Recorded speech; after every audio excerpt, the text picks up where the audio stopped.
What is it that's holding you back, keeping you from becoming everything that God has created you to be, living your purpose and reaching your destiny? Is it self doubt, feeling that you don't measure up to others? Perhaps it's fear or lack of resources, offenses and challenges, maybe even past or current circumstances.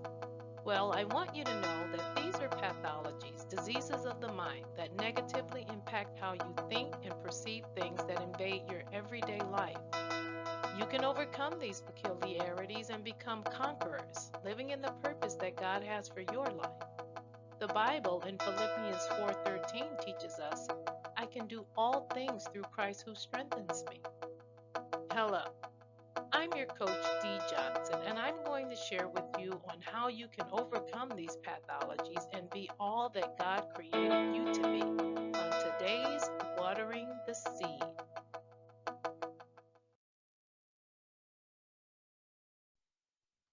Welcome back to Watering the Seed, where we don't just talk about healing, we practice it. If you were with us for part one, then welcome back. And if this is your first time joining us, we're so glad you're here. And honestly, again, you've picked the perfect day to tune in because today we're talking about burnout. Now, quick note, if you haven't listened to part one yet, I really want you to pause and go back, if you can, preferably now, because part one lays the foundation that makes part two hit the way it's supposed to. So go ahead and listen to part one and then come on back. Come right back. Come right back here for part two. All right, come on in and get comfortable. We're going to grab our favorite beverage. As I mentioned before, mine is flavored coffee. I love flavored teas too, but coffee is really my go to. And just to be clear, I'm not promoting anything. No coffees, no teas. That's just my little thing. So grab your favorite drink, or nothing at all. But in either case, let's sit back, put our feet up, and let ourselves exhale because we deserve it. You deserve it. Today is a timeout for all of us. And I want you to relax, really relax. Take a few deep breaths with me because we're talking about burnout, the impact that it has on us, and how we can recover from it. Now, in part one, we talked about the signs and symptoms of burnout. I shared real stories, real life moments from people, including myself, who have experienced this burnout. And today I'm going to touch on a little more of that and then the real dangers of being burnt out. Now, before we start, quick disclosure, seeds, because I need to make sure that we're operating under safe conditions, okay? And people understand clearly that I am not a licensed therapist or a medical professional, and this episode is for educational and inspirational purposes only. Nothing here is meant to diagnose or treat any conditions. If you're experiencing symptoms that feel severe, unsafe, or like you may need medical attention, please contact a qualified healthcare professional right away. And if you believe you're in immediate danger, call 911 or your local emergency number. Now, let's talk about the part people don't take seriously until it scares them. When your body pulls the plug. Now, in Psalms 127, verse 2, it reads, It's in vain to rise early and stay up late, eating the bread of anxious toil. Now, this basically is a warning. It's a warning for us that grinding nonstop, rising early, staying up late, and living anxious, on anxious efforts, this will cost us. It will cost you because that kind of pace isn't sustainable. In vain, that means you're wearing yourself down for outcomes, that aren't worth the damage. And that's exactly how the body pulls the plug. That's what happens. When you keep running on stress instead of rest, your body eventually forces a shutdown because it refuses to keep paying the price of anxious toil. And when you push too long without rest, your body can start doing what I call forced recovery. And what that looks like is you crash on your days off and you can't get up. You get sick right after a big project, or you have moments of zoning out while someone's talking to you or you're watching a movie. You lose your ability to focus while you're driving. Your thoughts are all over the place except on the road. Okay. And then you fall asleep. You may fall asleep as soon as you sit down, no matter where you are, whether you're at home, at church, a doctor's office, on your job, or even worse, while you're driving. And yes, people sometimes experience micro sleeps, which are very brief, unattended sleep episodes, especially when sleep deprived or, under extreme fatigue. That is dangerous, particularly while you're operating heavy equipment, especially while driving, because there are so many cars on the road nowadays. Nowadays, there are so many cars out there. And there are experienced drivers as well as unexperienced drivers. Some are brand new drivers just getting their driver's license. And one mishap can cause a huge impact, a chain reaction. And this brings me to a true story, actually. Someone close to me fell asleep while driving. They had been working 12-hour days to save up for a luxury vacation that they were planning. 6 days covering, working 6 days covering, other people's shifts, their other coworkers' shifts, to get the extra money. And this had to have been going on for about 3 months, give or take, but about 3 months. And one evening while driving home, this person awoke inside an ambulance, not knowing how they got there. The cabin door to the ambulance was open and they raised up in confusion to see what was going on. That's when they saw their nice car totaled. I mean, destroyed. The medic began to ask them questions like their name, if they knew where they were, and if they knew what happened. They just replied, I don't know. I was on my way home and I woke up here. Now, seeds, mm, if you don't slow down willingly, your body will slow you down for you. Let me say this with love and seriousness. If you are ever feeling like you might doze off while driving, do not push through. Just pull over, rest, get help. Your life is not worth proving you're strong, that you can do it, that you've got it. You know how stubborn we can be, how stubborn ones can be at times, like saying, "Oh, I got it. I'm good." But are you? Are you? Listen, just safely pull over and rest. Just do it. Also, if someone listening right now is experiencing like sudden sleep attacks or extreme daytime sleepiness or unexplained fatigue, it's important to talk to a medical professional. It is. Sometimes burnout overlaps with sleep disorders, okay? Depression, anemia, thyroid issues, or other medical conditions, diagnosed or undiagnosed. In either case, if you are experiencing any of these things, contact your medical professional immediately. Immediately.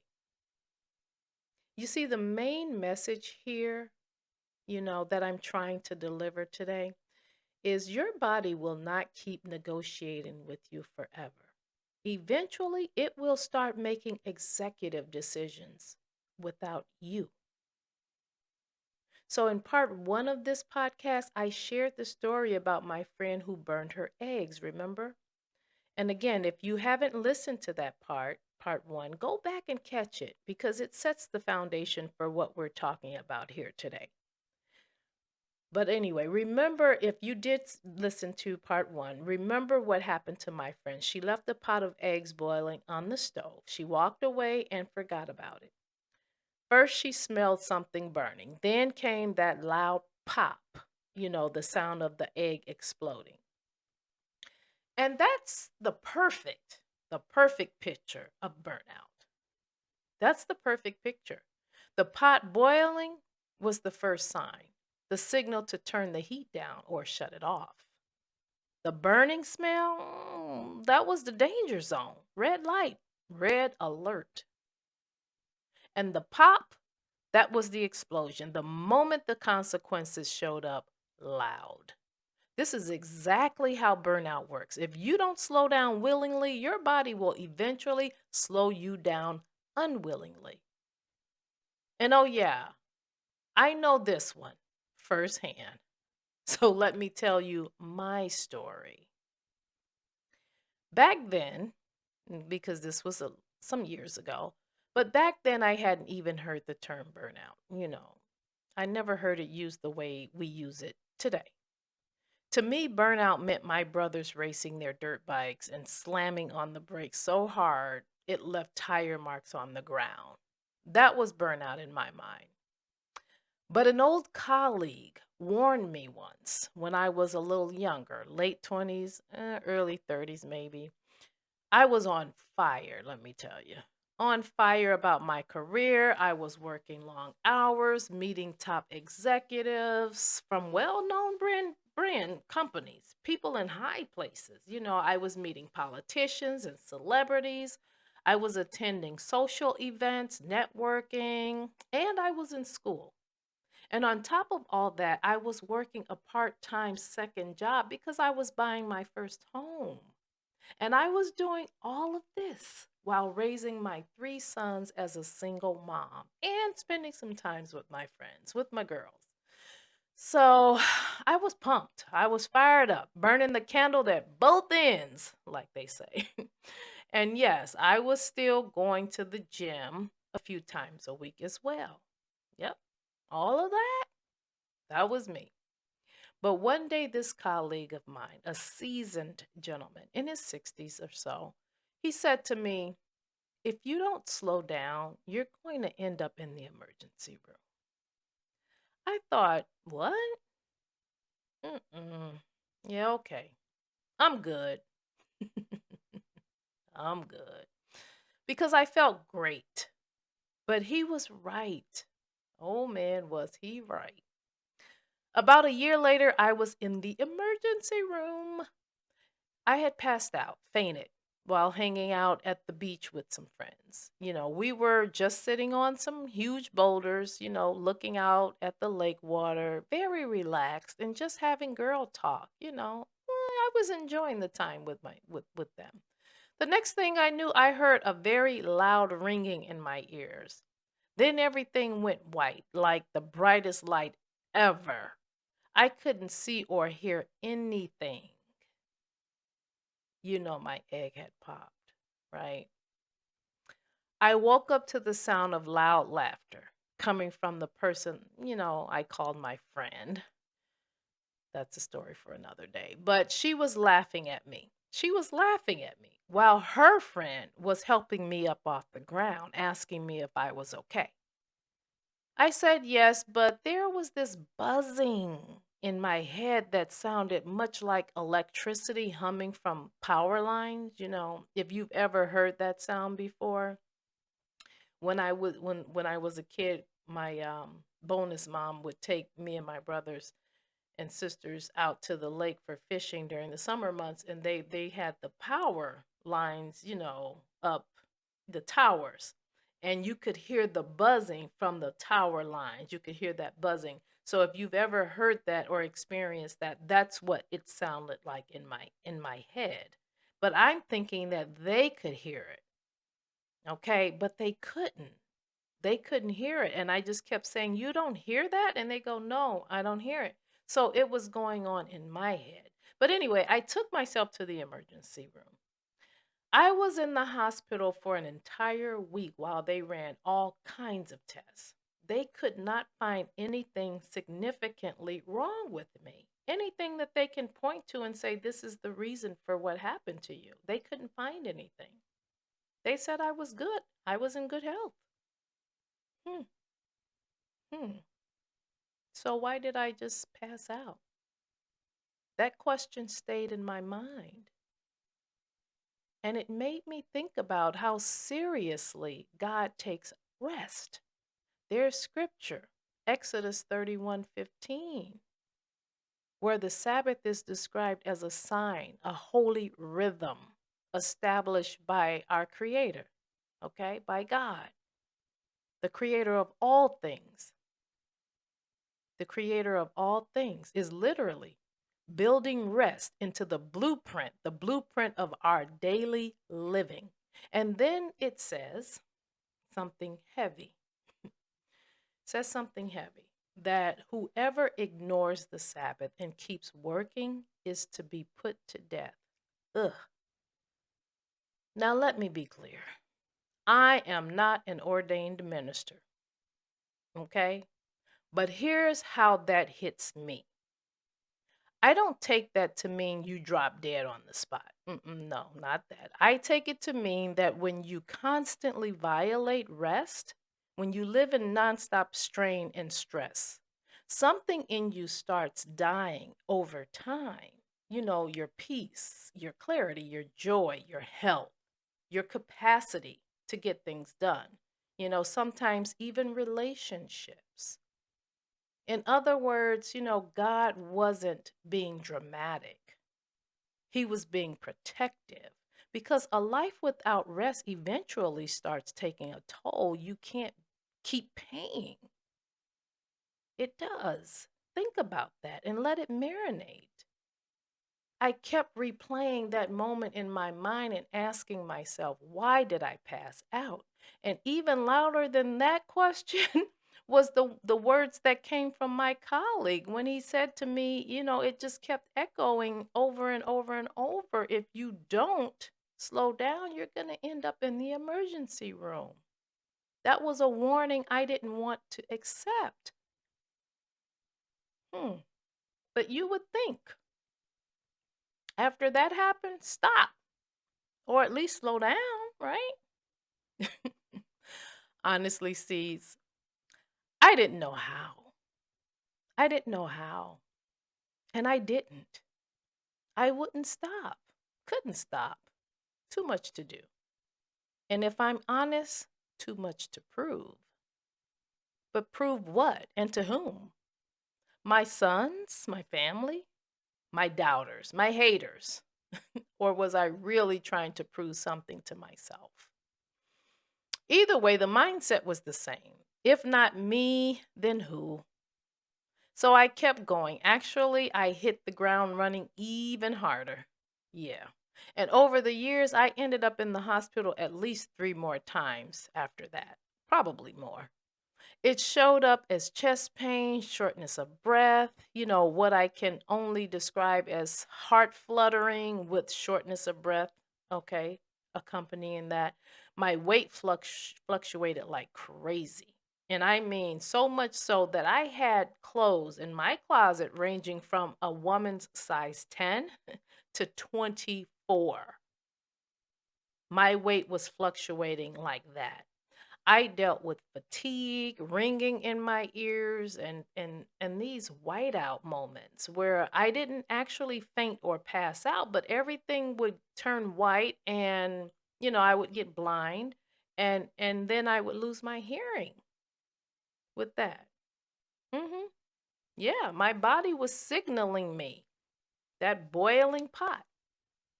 I mean, I had sleepless nights, and when I did sleep, I found myself grinding my teeth and biting, my bottom lip so much so it would wake me up at night.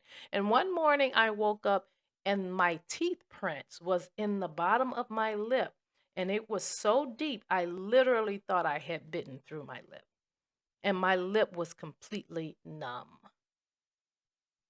And the wild part about this is whenever I would go for, checkups, my blood pressure was always normal. Everything was always normal. They couldn't find anything. So on paper, I looked fine. But my body was telling a very different story. Okay. And then came COVID 19. And then came COVID-19. Oh my goodness.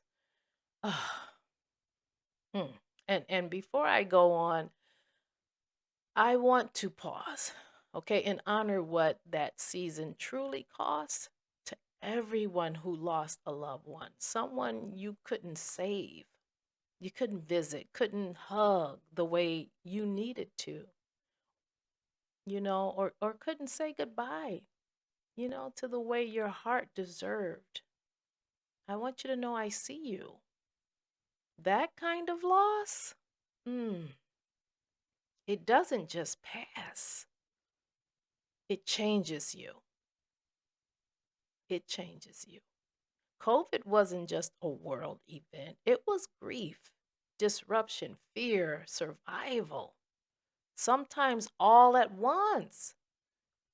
So, if that time still lives in your body, in your emotions, in your nervous system, you're not behind. You're human.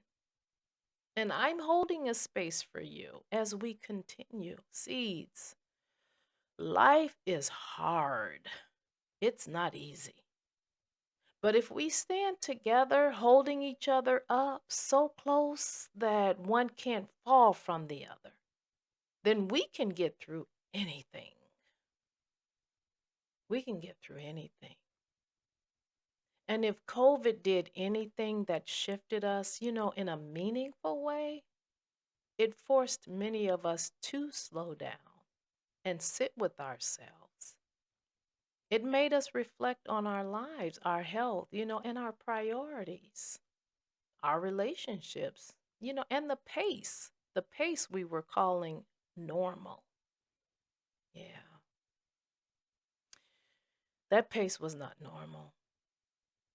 It wasn't normal, at least not for me. A lot of us made the best adjustments we could with what we knew at that time. And for many, that season sparked a promise, to live a better way with more intention, more alignment, and more care, for what truly, truly matters. And that's exactly why this episode is especially important because burnout doesn't always announce itself. And we can't afford to ignore what our bodies and our lives have been trying to tell us. We can't ignore it. We can't. We cannot ignore that. We can't. Hmm. So, seeds, back to my story. Then came COVID. I was going about my day and I began to feel very tired. I had a rapid heartbeat, my blood pressure was normal, but I was experiencing shortness of breath, chest pain, brain fog, out of this world brain fog, and lightheadedness to the point of passing out. Now, some of my symptoms, they mimicked COVID. They look like COVID-19 symptoms, but some of them didn't. And once again, I found myself in the emergency room, but this time, it was really scary because of what was happening, in the world, the pandemic. We were wearing masks, which made breathing feel so much harder. We had to stand 6 feet apart. And everything about that experience felt very isolating. And once you got to your hospital room, once I got to my hospital room, whether it was a curtain or an actual door, it stayed closed. It gave this heavy, heavy feeling of being alone, like you were facing your fears, the fears of not returning home to your loved ones. You were left to face this by yourself. A real wake up call. A real wake up call. As real as reality can get. The hospital ran a series of tests on me, blood work, imaging, even a full body scan. And after a while, after sitting there for hours, if any of you've been to the emergency room, you know, you know. So after sitting there for some hours, the doctor came in with the results. He walked into the room, sat down next to my bed, and he asked how I was feeling. And by then, by that time, I had started to feel a lot better actually. I had started to feel a lot better. And then he said, "Well, you don't have COVID, so that's good news. But what I did find, there is one thing going on with you." And I go, "Oh, okay. Well, what is that?" And he said, "You have FOS syndrome." And I said, "FOS syndrome." I paused, like, in total confusion. But in my body, in my mind, I'm thinking, "Oh my God, what is that?" Now, seeds. Some of you may have heard that term or the abbreviation because it is an abbreviation. But some of you may have not, as because I hadn't at the time. I had never heard that before. Okay? And for those who haven't, just use a little bit of imagination. I'll give you the first two letters, the abbreviations for it, and then you fill in the blanks for yourself. Because the doctor basically clarified it very calmly by saying, "You're full of," and okay, so FOS, full of, and then you know the rest. That. And so I burst into laughter. Really, really. I looked at the doctor and I go, "Really?" And so he laughed with me, which was a huge relief. Huge. And he said, "No, literally, your colon is packed. It is." So he prescribed some Colace, told me I needed to slow down, and then he sent me home. I was blessed to be able to make it back home, and I thank God for that because I know that many of us didn't. So I thank God for that. But even then, I didn't truly slow down. I just rearranged my schedule. Same workload, honestly, probably maybe even a little bit more because I started two businesses during that time, during COVID. Couldn't go to work, so, a lot of time on my hands. Why not? Started businesses. Back to the grind, just less running around. We were in the middle of a quarantine stage of the quarantine stages of COVID 19. But I was up late nights until the wee hours of the morning, building my websites, creating marketing tools, and so on and so on and so on. Just busy as ever. And there was a lack of sleep, you know, and that was the ultimate no. Lack of sleep is the ultimate no, because the body doesn't have the rest it needs to repair damaged cells. And it's essential to our healing. That's essential to the healing. When we're sleeping, our bodies repair itself. It repairs damaged cells, which brings me to my next point. So, what does this have to do with burnout? Well, let's connect this to our immune system, okay? Burnout, our immune system. Seeds, when stress stays high for too long, your body isn't focused on long term repair. It's not, it's focused on survival. Your body does most of its healing during sleep, or rest. And research shows that when sleep is restricted, the body's healing can slow down. When your sleep is restricted, your body's healing processes, it can slow down. One study in healthy adults found delayed skin recovery after sleep restriction. And both the NIH and the CDC describe sleep as a time when the body supports physical health and immune function, affecting, processes like muscle repair, tissue growth, and protein synthesis, which occur primarily during sleep. So, shortening sleep can lead to slower recovery and a more vulnerable, compromised defenseless system, meaning your immune system becomes compromised. When you lack sleep, you slow your healing, and our bodies go through a lot of trauma during our day to day operations. It goes through physical trauma, mental trauma, and emotional. So, proper sleep aids in the body's repair process. When your body is in burnout, you may notice things like, yourself getting sick more often, slower healing, flare ups of inflammation in the body, swollen hands, swollen feet, acne. All of a sudden, you just start getting acne breakouts and things like that, and feeling run down and weak, just tired, fatigue. And for my women, heavy menstrual cycles, and that could lead to anemia. I mean, there's a long list. There's a long list of physical ailments that occur as a result of burnout.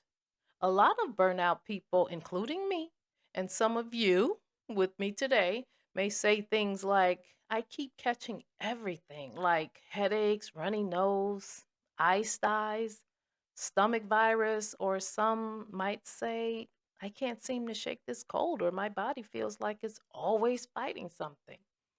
This may mean your immune system has been compromised. That's your system telling you recovery has been postponed too long. You're in the danger zone. And burnout doesn't just drain energy. As I mentioned a moment ago, our bodies go through a lot of trauma during our day to day operations, not just physical, but mental, our mindset, and our emotional well being. Burnout distorts perception. Burnout can make you believe you're lazy, but no, you're just depleted. It can make you feel like you're failing, but no, you're just overloaded. You're behind. You're carrying too much. And for some of us, you're carrying it alone. Perception will tell you nothing I do is enough, but that's because your brain can't feel reward right now. Seeds, I've had all of this happen to me. And for a long time, I thought it was something I wasn't doing. And in a way it was. In a way it was. I wasn't getting the proper rest. I wasn't giving myself credit. No celebration, no pause, no look at what you've done. I was just moving from one goal to the next, like accomplishments didn't count unless someone else clapped for me. And even after I finalized the purchase of my home, I didn't feel the reward. Imagine that. Imagine a single mother working two jobs, going to school full time, raising three kids, and purchasing her own four-bedroom home and still not feeling accomplished. Imagine that. I remember one of my first real wake up calls.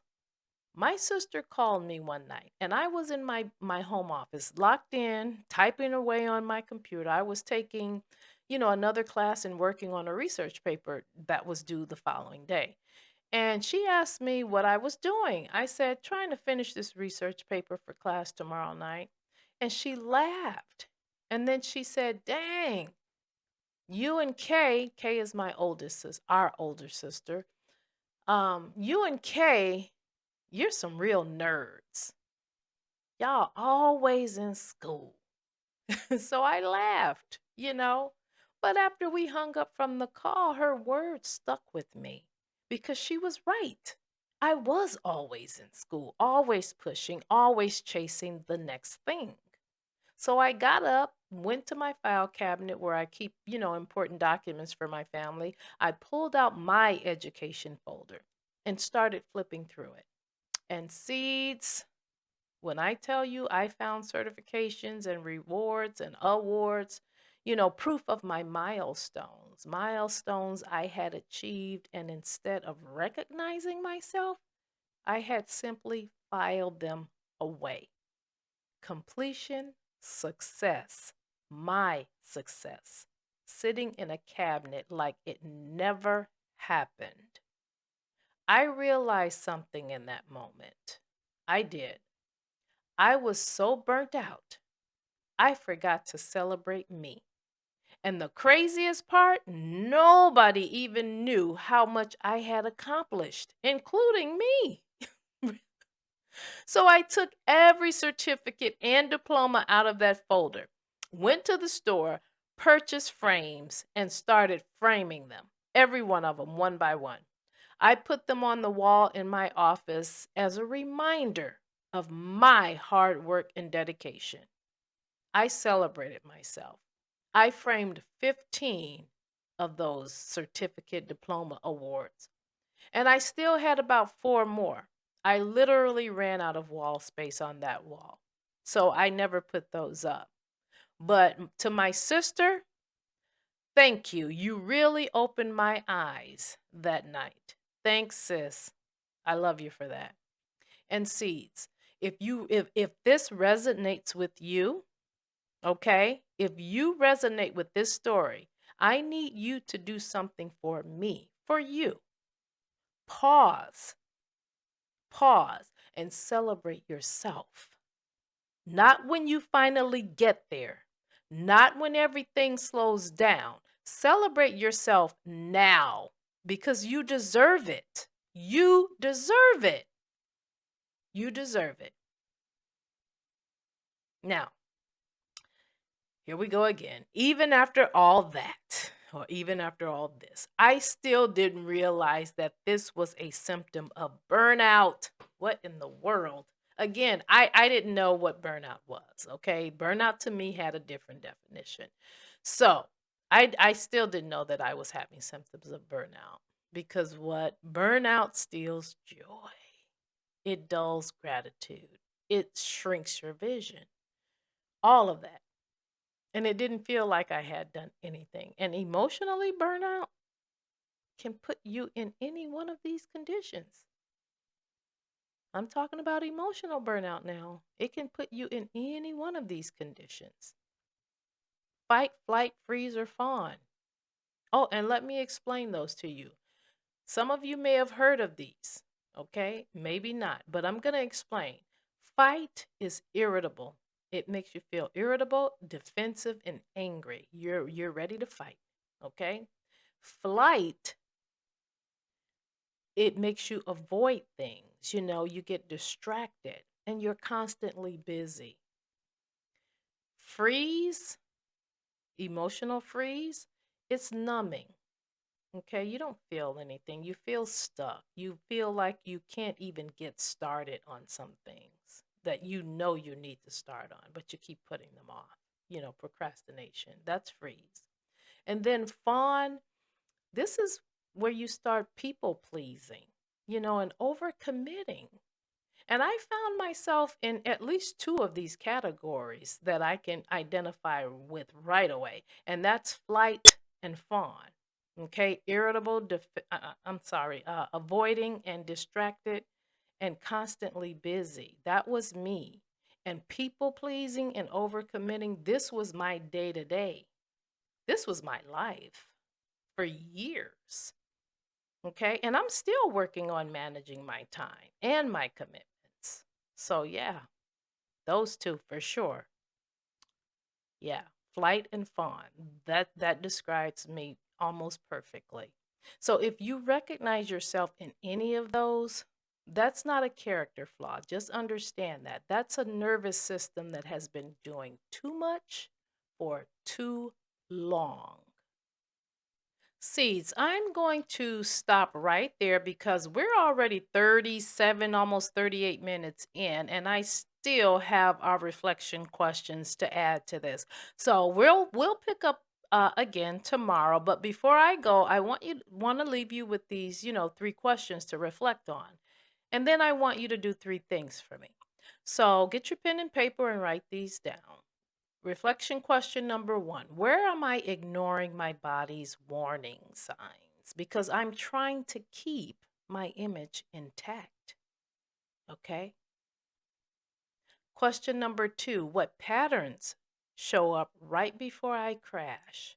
Physically, mentally, or emotionally? Whatever they are, write those down. And then question number three: what is my life trying to tell me through my exhaustion? Ask yourself these three questions and be very honest with yourself about it. Your life may depend on it, okay? Sees, if this message resonated with you, do three things for me today because we need to get the message out. We need to get the word out. Too many people are walking around burnt out, getting sick, and even passing away. So I need you to do these three things for me today before you swipe left or put your phone or laptop to sleep. I need you to, number one, share this episode with someone who's been strong for too long. Then, number two, drop a comment. Drop always on or in overload or survival mode so that we know we're not alone. Remember, we're learning and growing together over here at Watering the Seed. And then, number three, that you will return for part three tomorrow, where I discuss how to start recovering from burnout. If your energy is coming from pressure, fear, or adrenaline, as we discussed in part one and again in part two today, that's not fuel.